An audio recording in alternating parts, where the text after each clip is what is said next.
What's up, guys? Hunter Kleinschmidt here with the second episode or interview of Conversations on Curiosity.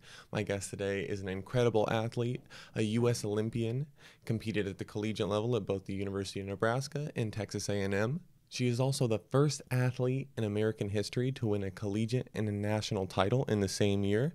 Give it up for my guest, Mrs. Maggie Malone.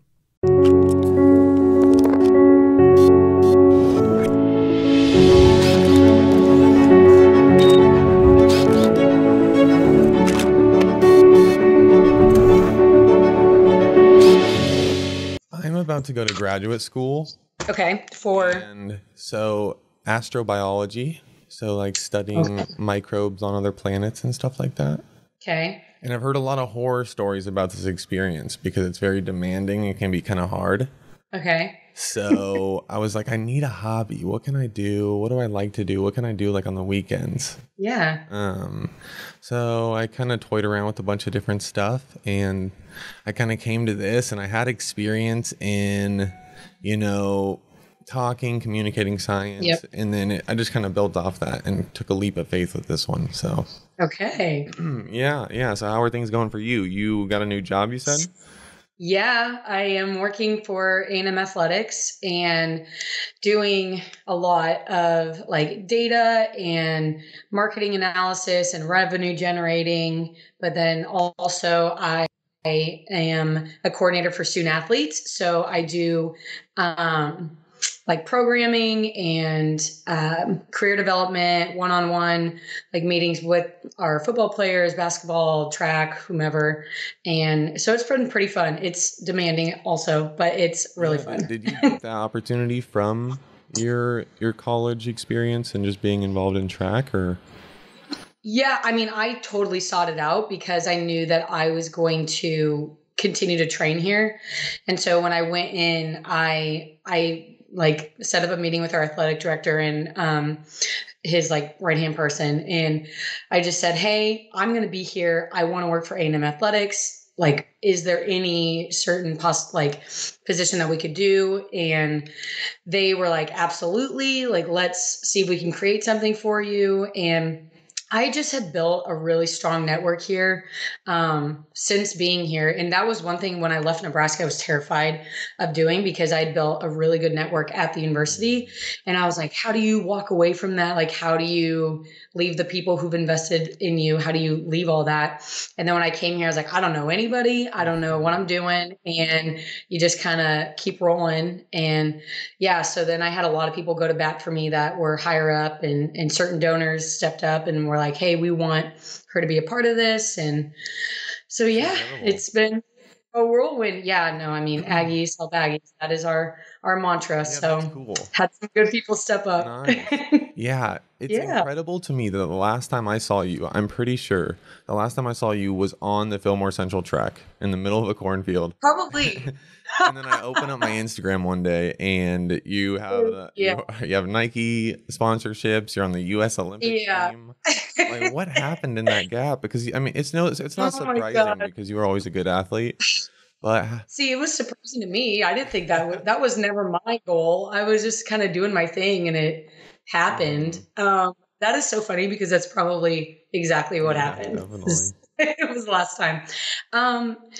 Gosh, in that gap, I guess my main story would just be that. So I went to the University of Nebraska and was recruited there as a heptathlete. So it's 7 different events. And one of the events there is javelin. So when I went there, I was just getting my ass kicked every single day in all the events. Cause I mean, I was good high school, but like when I went to college, the level was so much more elite that I was like I mean, I knew that I could keep up in certain ways, but I was like, my goal was to make it to nationals, which is basically like state track, but on a huge like stage. And my goal was to make it there by my 5th year. So by my 5th year, senior year in college, that was like my goal. And when I went to Nebraska, they like midway through the year, they were just like, hey, you're picking up javelin really well. And we want to see if, we can just specialize in this. And so one day my coach, he took me out and he's like, if you can throw past this cone, like we will take your red shirt away and you can go compete in Big Ten championships, which is like that next week, which is huge. It's a huge conference meet. And so I just went out there and I threw and it went really well. And I have no idea how far the cone was. No earthly idea. And he was like, okay, yeah, we're going to take your red shirt off. And so first meet, my first throw was like maybe 15 feet. Second throw was like 20 feet, which is nothing.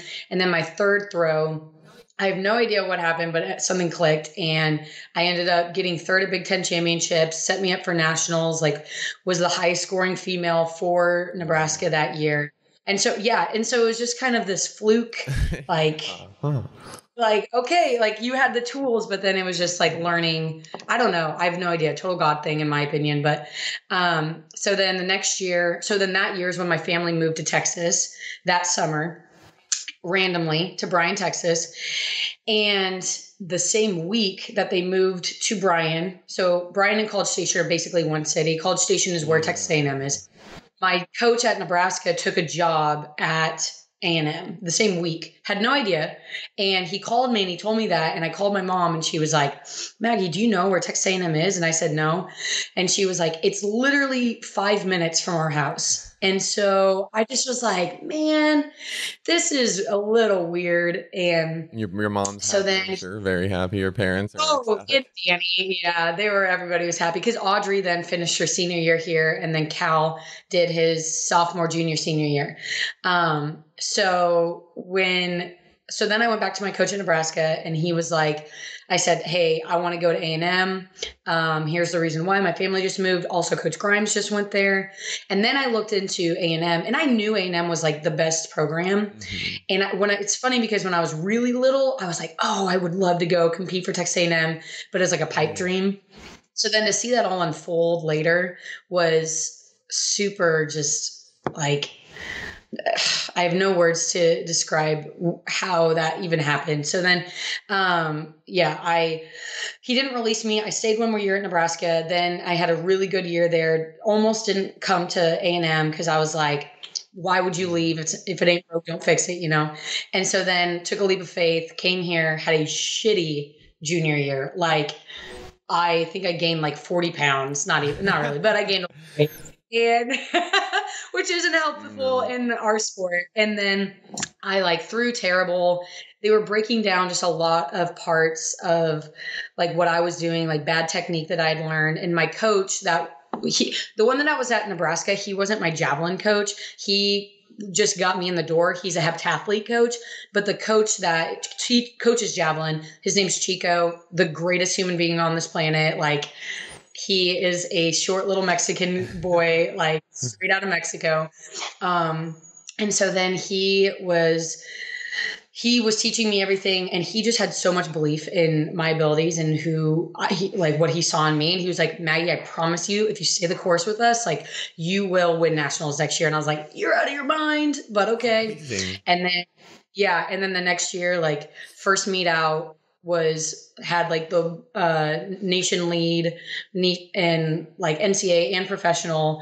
And then it just like got better from there. So it's incredible. That was kind of, yeah. So when I say like, it was just kind of happened, like it just happened. And it never was like, oh, I'm going to make it to Rio. I'm not like, that was not my goal. My goal was to finish as a 4-year collegiate athlete. My mom had done it. My dad had done it, and I wanted to do it. And that was the goal, and that was it. So a heptathlete, what all does that entail? Because that's what you started at, correct? Right, in Nebraska. Yes, long jump, triple jump. So those are, or not triple jump, long jump, which I had done. The 100 hurdles, javelin, shot put, the 800, the 200, and high jump. Okay. So, yeah. And that's what my mom had done in college. So and was really good. Did she make you more comfortable with that transition? Because some of those you had never, correct me if I'm wrong, you had never done at the high school level. I had never done. Yeah. So like I'd never done high jump. I had never done shot put really. She made me a little bit more comfortable with them, but it just so my mom like qualified for the Olympics, but she couldn't go because it was the year that we boycotted for the United States. So like she grew up like I didn't realize the magnitude of how good she was until I got into the elite level and people knew who she was like across the United States. And I had no idea. Like, and so she never pressed that on me. But once I got to that level, I was like, you have to be the best of the best to compete in this event, to compete in the heptathlon, because it is so mentally grueling, physically demanding, and overall it's just a kick in the butt. Like it is really hard. And so to be at that level, you have to be extreme. You have to have so much speed, just naturally born speed.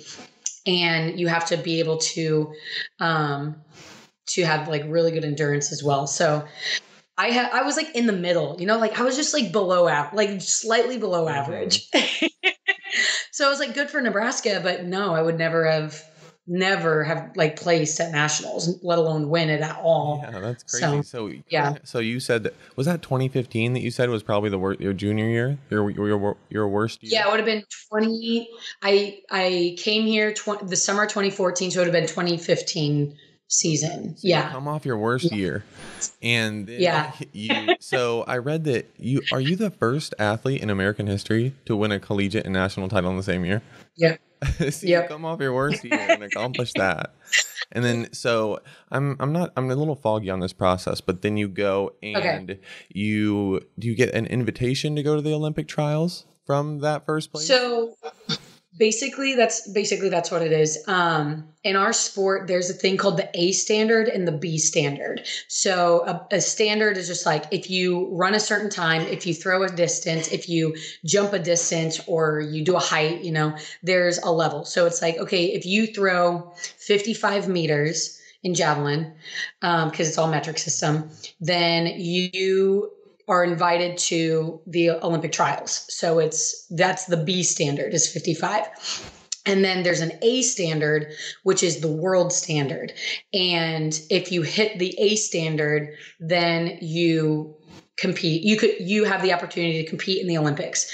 The only caveat to that is the United States is so talented and we have a lot of good athletes. So there could be 20 people who hit the A standard in the 100 hurdles. Like the 100 hurdles is the best example because we went 1, 2, 3 in Rio. Like we're really good.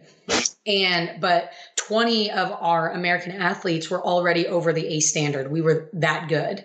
And so that you take those 20 athletes and then you have them compete at the Olympic trials. And then from that, only the top 3 will go. Okay. So it's just like it's really weird. Yeah. So then you get first at that Olympic trials, correct? Yes. Which was weird because I had beat I was competing against people who I had looked at in the sport as veterans, as Kara Winger is probably she is I will say it, the greatest American women's javelin thrower that we've ever had. And I had looked at her and I remember she tweeted at me one time and I lost my crap. I was like, holy crap, Kara Winger just noticed who I was. And so then to compete against people like that was it's just a clash of your reality and your dream world, it's a weird intersection. That is incredibly beautiful. So is it one of those things where you get first and then you look over at the scoreboard, you do your throw, you look over at the scoreboard, you see that you're first, and it's like, boom, I'm going to the Rio de Janeiro to compete in the Olympics? Is that, or was it a little slower than that? It was slower than that because there were 2 parts to it. One, Audrey was there too, and Audrey was having a really good series of throws also. And so first when I hit the A standard, because I hadn't hit it yet, when I hit it, I was like, holy crap, I have an opportunity now to go to Rio. Because if I got first in the Olympic trials, but I never hit the A standard, then I wouldn't go. That's the thing, how it works. Yeah. And so when I hit the throw, and that part was I remember seeing it because I thought it was a bad throw.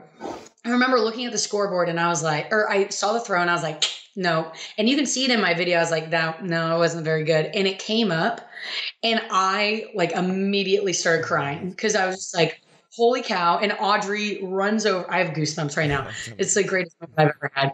Audrey runs over to me and she's like, picks me up. And then, it's so funny because my really good friend, Lyndon Victor, who is a world-class athlete, he went to the Olympics, he's gone to worlds, like he's so good. He's a decathlete. He had just won the decathlon while I'm throwing. And he and I are like, he's like my brother. And he jumps off of the podium and he sprints over and like tackles me. So in all of my pictures, it's like me, Audrey, and Lyndon. And we're all just like crying. And yeah, that was the greatest thing I've ever. Incredible. Yeah. Thank you for sharing that, because that's an experience that so many people are so curious about, that moment getting, because honestly, you're placing yourself in a class of people that you would consider to be the most athletic people in the history of the world. And then to meet them too, like I got to speak talked with Allison Felix, like sitting next to me, like talked to Tyson Gay and Ashton Eaton and like all of these people who you and I grew up watching, you know, like to sit next to Allison Felix and like have a conversation with her is, gosh, I can't even, it's crazy. It's crazy. So, I never thought it would happen. Leaving the competition that day, did things change? Yeah. Did you enter into a new realm? Like, did you get calls from trainers like, all right, this is what we're doing. Everything, you're coming on to us now. Forget everything behind. Well, and it was weird because so for that too, I was hurt when I threw because that week I had my back spasmed and like I couldn't move left or right. So it's like I said, total God thing that I was even able to throw that day.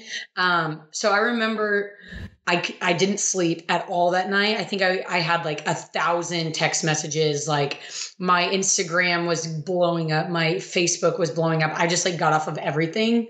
And I just was communicating to the people who I loved and that were like a part of my journey.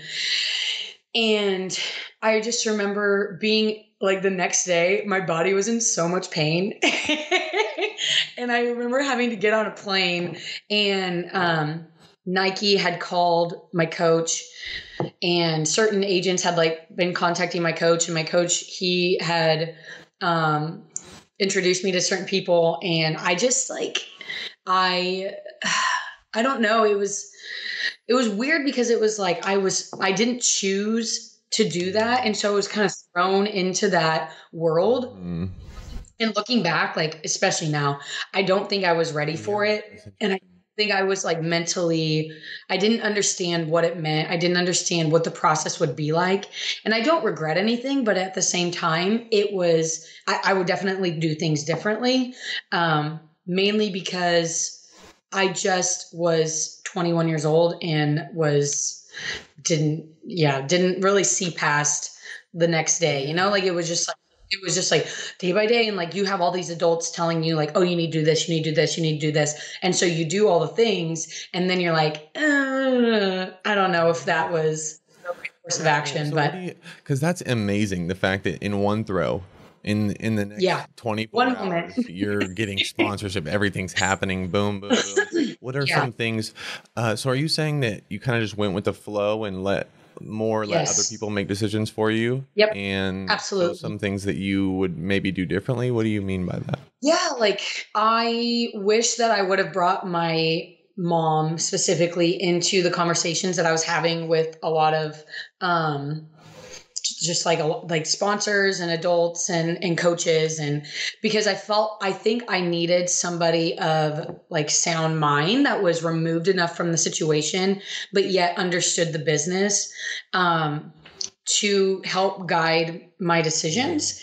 And because my coach his role is to be my coach, and he's my collegiate coach and he's still my coach, but his role is to coach me, not to advise me on finances or on like contracts, anything like that. Like that's just not his role. And he's like a second dad to me. I mean, 100%, but he was also focusing on like 12 other athletes that he had to continue coaching. And especially because, that freshman class comes in, the sophomore class, like he's still a collegiate coach, not a professional coach. So so I just wish that I had somebody that was there with me, because I feel like I just was kind of going by the seat of my pants at that point. Was just like, yeah, okay, sure, we'll do this and this and this. Yeah. Yeah. So the physical game changes. So you have a whole new regimen. Maybe things step up a little bit.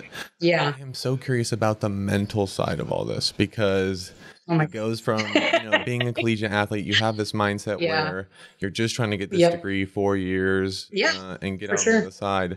And now all of a sudden you, in a sense, have the weight of the United States sporting athletics history on your back. And what is that like? Yeah. I'm so.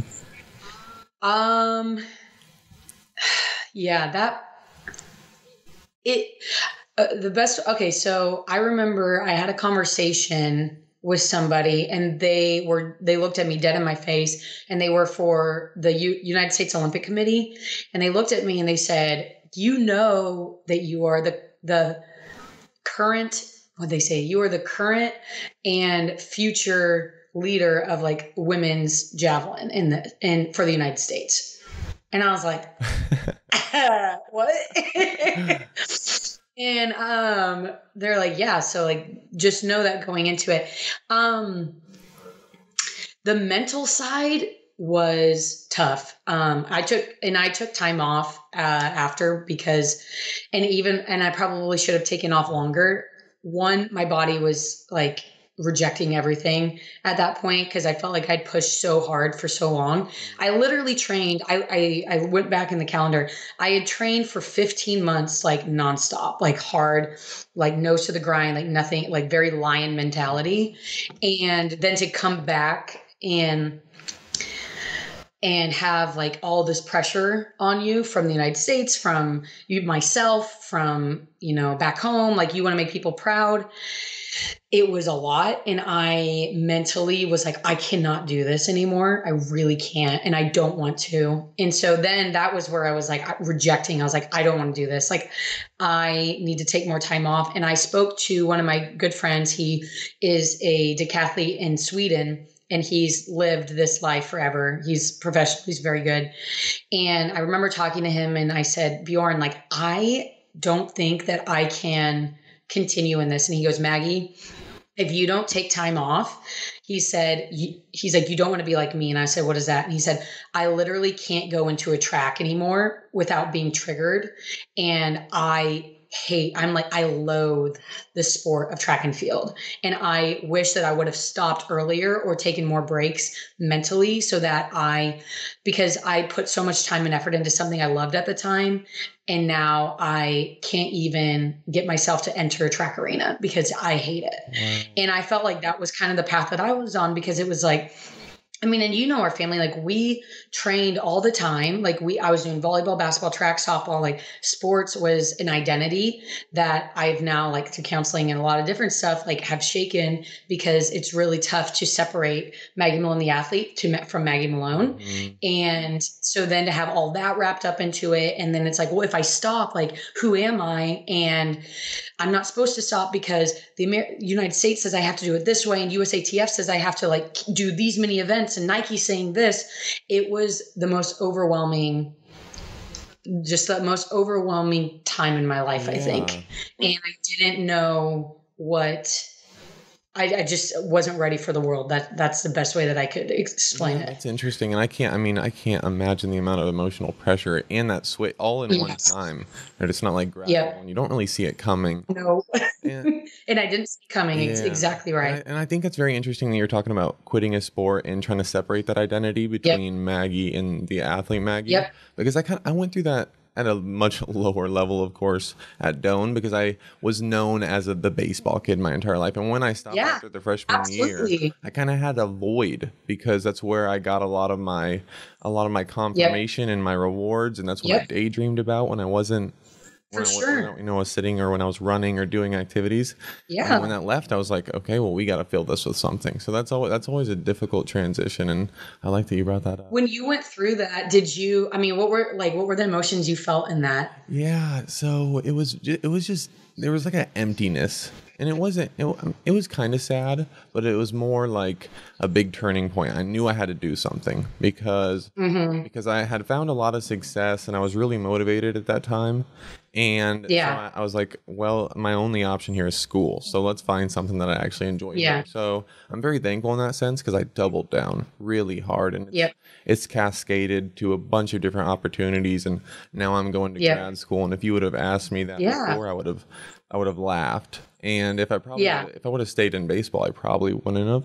So Yeah. yeah, And but we're in the very same boat because, like, I remember, tell me if I'm wrong, but I feel like you were doing all the club stuff. You were always traveling. I mean, baseball was who Hunter Kleinschmidt was. Like, you invested so much time into yeah, that. no, 100%. And then to walk away is like, well, shoot, now what? I don't know what the next step is. And I don't, not only do I not know what the next step is, but I don't know who I am or where my worth is other than in this area. Yeah. And that is the most devastating It feeling. is, and it's crazy. I'm sure you can relate too. It's like family members in that time are coming Yep. up, and they're Yes. how's baseball going? What are you doing? And And you're like, I don't even want to talk about yeah, it. Don't ask yeah, me. Yeah. And I went through like I said, I'm a huge a huge proponent for therapy and counseling, just because I think, especially as athletes, we are put on a stage that we are judged and we are looked at by adults, by the adults in our life. Like, we are entertainment for adults and kids. And when you're put on that platform and you are who you are is then judged in your character by how you perform in something is really tough to separate. And cognitively you can't separate the two, and it really just messes with your head.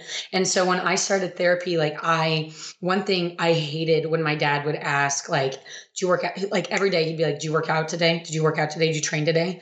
And that became such a trigger for me because I was like, why? And then it was like a measuring stick. And I told him that I was like, every time you ask me that, it makes me feel like if I didn't work out that day, that I should yeah, have, and that somebody else is going to beat me. And that, I mean, it was just like layer and layer and layer. Where now, and now he knows, like, because we had that conversation where I was like, don't ask me how far I'm throwing in practice. Don't ask me if I've been training. Like, I don't want to think about that. yeah, Like, ask me more about, like, hey, like, what are you reading right now? Or like, hey, like, how is school going? Or, you know what I'm saying? Like, things that are not linked to my yeah. performance, That's interesting. where it's like, that is just a performance. Like, just as an actor or a singer or whatever, like, my athletic ability and is a performance. And that is not any indication of who I Yeah, am. trying to like create that separation, because if you don't, Yes. then your entire it Yes. just becomes consumed by Yep. it. And I Yep. understand that too. Like getting that question, you could just get that underlying Yes. anxiety. Like you Yes. don't know exactly where it's coming from, but it's like, I should be doing something. Yeah, that's Yep. interesting. Yeah, finding that balance is Or like, huge. how far is so and so throwing? Or like, for you, you were a pitcher, Yeah. right? So yeah, so like, okay, like, you think you're gonna start the next game? Hmm. Like, do you think you're gonna, like, what's your ERA right now? Like, anything like that, I was just like, stop. Yeah. Like, I'm worrying about it enough anyway. Like, stop. Don't pile that on to Hmm. me also. Hmm. Yeah, Yeah. that's crazy. That's crazy. I can relate to that a But I lot. think we all go through that, I think we all go Yeah, through that. definitely. But that's Whatever. great that that you had that talk and you're able to kind of clear it up a little bit. And Oh I like that yeah. you did bring up the whole therapy thing, because I feel like a lot of people, there's such a negative connotation to that in general. Stigma. I know. And it's like there's Yeah. nothing manly about not, especially on our side. It's I definitely know. a problem in, even my social circle and just like the men that I'm around. Yeah. It's like there's nothing manly about holding your feelings in, dude, and it helps so Yeah. much. And I think it just helps you grow. Like, I really truly think that I now have a way better awareness of who I am and a stronger sense of what's a trigger for me in certain areas and how to avoid certain things and how to deal and move through different areas of my life that will help me be successful in the future. So I think just by understanding who I am will then help me navigate my place in the world, will help me navigate in conversations and networking, whatever it is. And and at the end of the day, like when I leave, I just feel so much lighter. Yeah. Because there's a lot of shit that goes on in the world, and to not be able to process that with somebody who will just listen it can get heavy. Yeah, definitely. And it's so interesting because even your best friends, your close group that you would trust with a lot of stuff, it's not very conducive to bring up anything emotional because it takes so much time. Like it hangs, right? It's not very smooth in like social interaction. As good as a friend as you might have, it's so difficult to bring that up. And then to just rush past, like, all right, let's go play catch. Yeah, so okay, you want to go to Whataburger? Like, let's go. So I do like that, like going into that certain space, and it's like you have to talk about this. You schedule this. You have to open it up. And I probably don't go talk to people as much as I should, therapists, but I was going through a lot of stress with grad school and stuff, and I had one appointment, and it was just. That was all I needed at the time. It was just, it flipped a switch in me. And like you said, just walking out of there light. It does. Yeah, it's incredible. So. And I think just to end on that, I think I was doing it weekly. And then I think you get to a point where it's like, okay, like life's good. And then now I just kind of do a monthly check-in, which is for me, like she's not like mandating it, but it's like, no, like I want to be able to process my month with you or whatever it is. And just check in because I think we need reminders from people in our lives that know us. And if we're willing to share that much with somebody, then I am giving them the opportunity to step in and ask me the tough questions, which people around me aren't going to ask me. So, yeah, that's interesting. Yeah, I agree 100%. And I think it's interesting that a lot more famous people are becoming more open about them going to therapists, talking about it. 'Cause it seems like, especially when you're in a limelight, whether it be on the US Olympic team or TV shows, that there is a lot of pressure that needs to be threshed out there. Yeah. For sure. What's your life like these days? Are you preparing for are you going to be competing in the next Olympics? And I'm hoping. Okay. Yeah. Hoping to, taking it day by day. Mentally, I'm finally at a point where I'm like ready to accomplish what I want to accomplish. Physically, I'm not injured, which is great because the last 2 years I'd been hurt. And then great support system and working. So I knew, because I've had opportunities to go to the Olympic training centers in Colorado and in California, and all I would do there is just train. And I know that if I went there, I would go absolutely insane because that, like I said, that is not who I am. And if that was my only role, was to be Maggie Malone, the athlete, like could not do it. So I'm glad that I have the opportunity to now work and develop myself in a professional way and keep my mind going in a different way and solving problems and analyzing. So I have that opportunity, but also I get to pursue a dream that I want to accomplish. And this is my last go around. I'm not going to keep going after 2020. Okay, wow. I'm ready. Good for you. Yeah. Unless something crazy happens, but I don't know. Yeah. We'll see. So being in that realm of US or Olympic athletes, did that open a lot of doors for you? Because that seems like a big platform. Like I'm a huge supporter of reaching out and, using the internet because we have so much ability to email the job of our dreams with a small chance. And I just can't imagine the weight a DM or an email holds when you have, you work hard, you have a US Olympic athlete on there. Has that given you a lot of options? It definitely has opened doors. I got to work at a sports agency this summer, and that was one of the reasons also. So I got to work with professional athletes. So like Phil Mickelson was one of our clients. Khalil Mack was one of our clients. Just a strong group of men and women, Carolina Wozniacki. So that opportunity, I don't think, but also that opportunity came from, do you remember Mrs. Miller? Mrs. Miller. The English teacher? Did you ever have her? She might have left when you came. Who was your English Yeah, teacher? I think we had a newer English teacher when I got there. Yeah. Okay. She was Matt Hoag's like older sister. Okay. Yeah. No. So Mrs. Miller, what Dorothy Miller? Oh, she was a So little she'd been there. older. I do Yes, remember she was the her. older one. She would wear like the ponchos and like she was Yes, super. yes. So I do remember her. so her sons were they went to Geneva obviously, and I like know them because my dad coached them in football, whatever.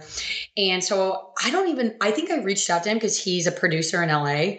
And I was like, hey, I want, like, do you have any connections? And so he sent my information to, You're good. he sent my information to a, to Jerry Jones's daughter, and then she sent it to the sports agency, and then the sports agency was like, absolutely, like, coming for an interview. And yeah, so is that Yeah, that is crazy? crazy. So connection from Yeah, I Geneva can't paid imagine off. that. Yeah, and not to say Yeah. that you were a hard worker, obviously, so you could have probably got the same opportunities outside of. It's tough though, you Yeah, know? definitely. Yeah. That's Yeah, it opens doors. People recognize it more. And like I have it on that's my wrist, awesome. so it's so, and I forget that I have it there too, and then I'll like be sit somewhere and they're like, "So did you go to the Olympics?" No, this is what they usually ask. They go, "Oh, I like your tattoo." And I'm like, "Oh, thanks." And then they'll be like, "So, did you like go to the Olympics?" And I was like, and I'll be like, "Yeah." And then they go, "Did you compete in the Olympics?" And I'm like, "Yeah." And then, yeah. Yeah, So I'm like, "No, I just went to Rio and I just really wanted to get the yeah. rings." I'm sure a lot of people just think like, oh, she really likes sports. Maybe she just. Yeah, yeah, big You sports actually fan. competed. That's amazing. Yeah, I did. But they're always super hesitant also, which is funny. Yeah. Yeah, cool. So I'm curious about Yeah. this. This Nike sponsorship you have. I've always wondered, do you get like packages in the mail of like free shoes all the time and stuff just honored you? Yeah, and yeah, so that was something that I never thought would happen from athletics. And yeah, so we get, and it's not a ton of money, it's not a ton of like resources. Like, I'm obviously no LeBron James or anything, like those are money Yeah, making sports, but it is enough to continue to like compete in the javelin. So like I get a ton of just gear, like this is Nike. And so I live in Nike stuff all the time.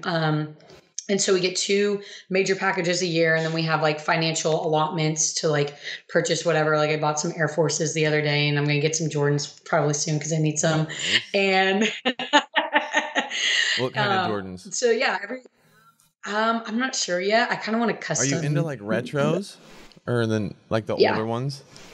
the old I'm a ones. really big Yeah. fan of 11s, Concord 11s. I used Okay. to collect a Yeah, lot I of love. these back in the day. Really? Yeah. Yeah, they're just nice and they're fun. Yeah, I'm not like a huge shoe person until I was with Nike, and then it like opened the door because like all I knew were tennis shoes, Yeah. and then I was like, oh, you can have like street shoes. That's awesome. What are these? So do you get like do you get first in line for that stuff? Say there's like a release of a new shoe, you're just like, Usually we have access, or they'll like send us, if they are doing a big promo, they'll just like send us a pair of whatever. So which ones were they? They were like the competitors to the Ultra Boost for Adidas. I can't remember what these ones were called, but Kevin Hart was one of the big what's it, like spokespersons for him. And so then they just like sent us a pair in the mail one day and was like, hey, like make sure you tweet about this or whatever. that's Yeah, so incredible. Cool. Yeah, so I guess to end it off, what would so that I have a lot of track athlete people in the circle, and do yeah, you? I mean, so Doan's such a big school on track. I'm It pretty sure is. I Yeah. don't know the exact numbers, but I'm sure like 70-60% of the school is track athletes. And a lot of people Yeah, no, and Joan is so yeah, good. yeah, Yeah. definitely. So what is your advice for someone? I know that might be a very general question, but what would you recommend for someone that is trying to go the extra distance in their sport or Yeah. their event? That's a a good hard question. question. I would say, yeah, no, it's a good question because there's a lot of different angles to that. So I would say one, outwork your competitor. So, and that from a physical standpoint of like on Sunday when everybody else is sitting, go do something, like put that extra. I mean, that's what I've continued to do, even if it's just doing yoga. 2 would be, you have to take care of your body first. So it's worth the financial investment to get cupping, to get needles, to get acupuncture, chiropractic, whatever it is.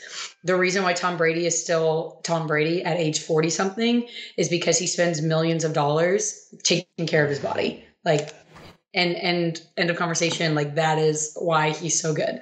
And then 3, like mentally and personally, I would say go into therapy, be able to talk to somebody about it. If you're a Christian, I'm a Christian. So it's like, I am a big proponent for somebody to disciple you. So adults in your life, to find that one male or female that you can meet with once a month or whatever it is. And just to be able to ask you the hard questions, because I think we deal with so much from our sport that sometimes it can mask a personal feeling, a personal issue that we're dealing with. And so to be able to trust an adult and to speak over it in a Christian and like speak truth into that is very powerful. And I think if you have a resource like that, it is necessary, not only just like for your sport to continue while you're going, but to also like to understand who you are as a person and to be able to separate that identity that we talked about earlier. So those would be my big 3. That's amazing. Yeah. Well, thank you very much. And thank you for coming. Yeah. I appreciate it. I would love... Yeah. I'm excited to watch it. Yeah, definitely. My dad saw this on Twitter and he texted me. He's like, "Are you talking to Hunter Kleinschmidt?" And I was like, "What?" And he was like, "I saw on Twitter that you're gonna be on a podcast." And I was like, "Oh yeah, like he's starting this." So Danny Malone is watching. Amazing. I'm excited. I haven't seen Danny in so long. Oh, yes. Yeah, thank you very much for coming on. I'm going to stay linked with you, and maybe after, maybe here in a couple of years, or when things progress a little bit, we can do this again. Who knows? Maybe if I can help anything, I would love to help you out in any way. So just shoot me a text or whatever. Appreciate it. And the new shoe is releasing, a new Jordan. I might contact you. Yeah, there you go. Plug.